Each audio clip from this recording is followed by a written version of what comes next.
Many people ask me, why stem cells and umbilical cord blood for autism? First of all, there's very limited therapies for autism. You have nutritional therapy, you have behavioral therapy, and you have some pharmacologic therapy.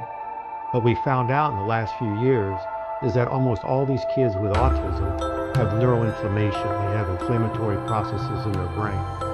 And we know from other experiments that umbilical cord blood and the stem cells inside of it can turn off this neuroinflammation. So now we have a bullet that we can actually give somebody that can target neuroinflammation and start helping these brains act more normally.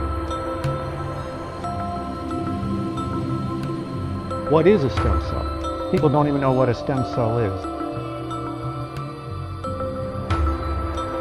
A stem cell, by definition, has asymmetric reproduction.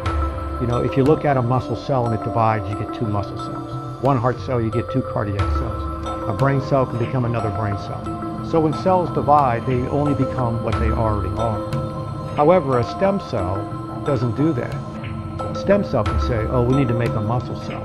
So it divides and it makes a muscle cell, but also makes another stem cell. You know, maybe it needs a cartilage cell. It can make a cartilage cell in another stem cell. So there are certain stem cells that can make gut. There are certain stem cells that make blood vessels and heart. And that's how they're kind of divided. As you go through life, every cell has its own kind of eventual mortality. It's got a defined lifespan. So after your muscle cell's been around a few years and it starts to go away, there's a stem cell right there to make another muscle cell. So it just keeps on going until eventually you start to run out of stem cells. And unfortunately, you run out of stem cells pretty quickly.